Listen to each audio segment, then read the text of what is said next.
These negotiations. Congresswoman Debbie Wasserman Schultz of Florida joins us now. She serves on the House Appropriations Committee. Congresswoman, appreciate your time as always and you sharing part of your weekend with us. Let's discuss what President Biden said just a few moments ago. He was asked if he thinks an infrastructure bill can pass the House without an agreement on a framework for reconciliation. He said he is a realist, noting that the votes are not there to pass each of these two bills on their own. How comfortable are you with delaying a vote on infrastructure until you can bridge that $2 trillion gap on reconciliation? You know, Boris, I'm totally comfortable, and that is as it should be. Democrats were elected to make sure that we could pass transformative infrastructure policy as well as family improvement policy. That's why we were given the majority by the American people, why Joe Biden was elected, why we have majorities in both the House and Senate, because Americans want folks on Medicare to be able to have coverage for hearing, dental, and vision care. They want to make sure that they don't have to choose between being working and paying for childcare. They want to make sure that they can have universal access to pre-K and real comprehensive health care coverage like that we don't have in my state because Republicans have blocked it for years. So we need to do both. And the key thing is we have support for both. I've been a legislator for a long time, and the legislative process can be messy. They talk about, you don't want to watch sausage being made. That's what's happening here. And I'll just make one more point where I'll take you back, and anyone who was paying attention to the healthcare reform debate, the Affordable Care Act debate, it really, that was gut-wrenching. We had so many disagreements. The difference here is we agree on nearly all of this, and it's just a matter of making sure that we take the time to hammer out where we can build the most consensus and pass these two bills and send them to President Biden. There are a lot of details and disagreement between $1.5 trillion and $3.5 trillion, though. And I'm wondering if you've had conversations with those two senators that President Biden made a very thinly veiled reference to, Kristen Sinema and Joe Manchin. And if you haven't, what would be your message to them if they were watching right now?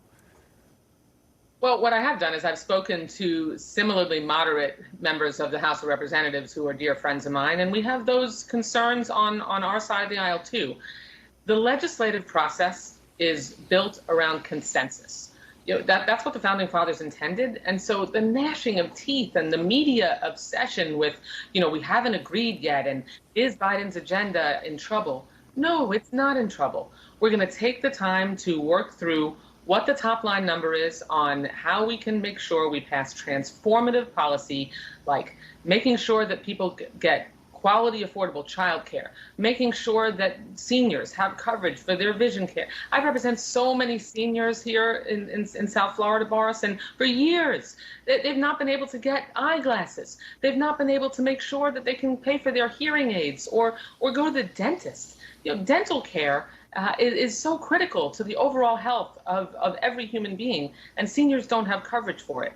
So we have to make sure we come together. We will, and we're going to work together just like the Founding Fathers created our legislative process to do that, and we'll be celebrating when we pass these two bills into law.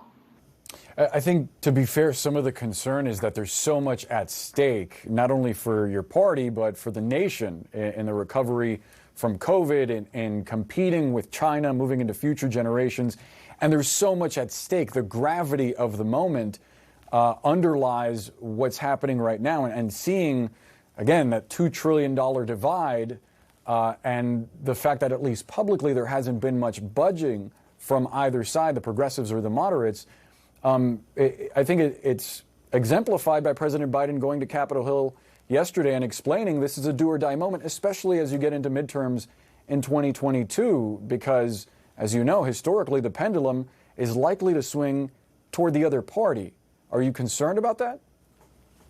Boris, what I'm concerned about is that the Republicans in this country serving in Congress are jeopardizing the full faith and credit of the United States. Just this week, they refused to support making sure we could pay our nation's bills by raising the debt ceiling. And the overwhelming majority of Republicans voted to shut the government down. They refuse to support a continuing resolution, jeopardizing our credit and full faith in credit of the United States of America and our economy, and also being willing to shut the government down, just because they care more about gaining power. What we're going to do is continue to work together on the Democratic side to really deliver for the American people and make sure that we pass that transformative legislation that will rebuild our roads and our bridges and invest in climate resiliency so that we can ensure we create jobs and making sure we shore up our economy. And we'll continue to make sure that, unfortunately, we're going it alone fighting COVID, where Republicans also refuse to be supportive and keep people safe.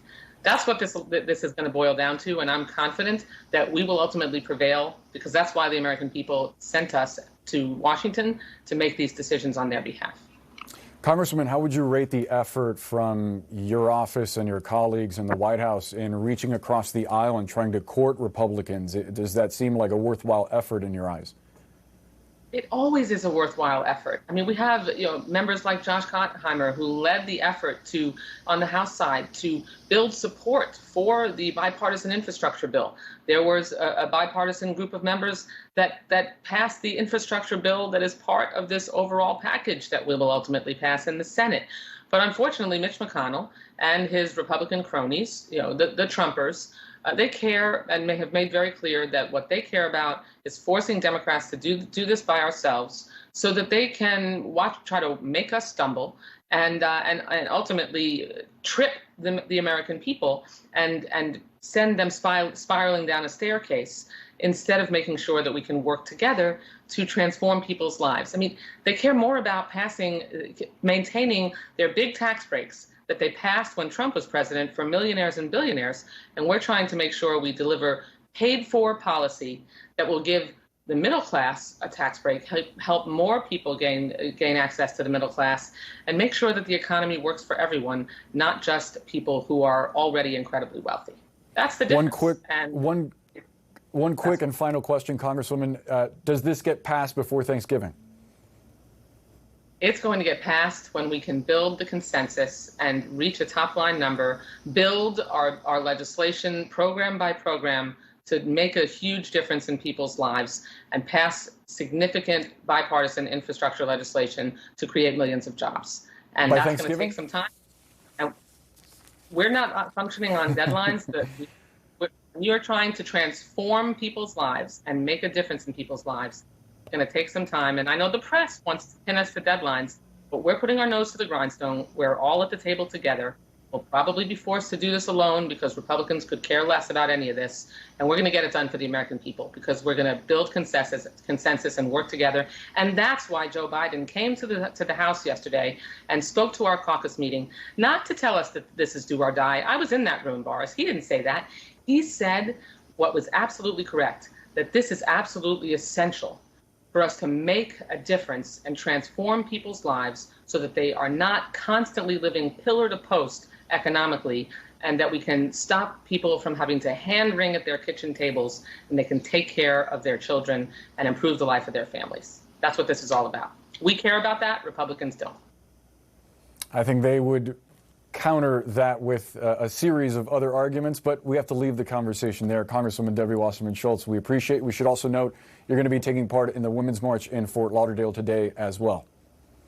Absolutely. And we're going to make sure that we fight for a woman's right to make her own reproductive choices. And I'm proud to bring my 22-year-old daughter with me to our rally today in South Florida.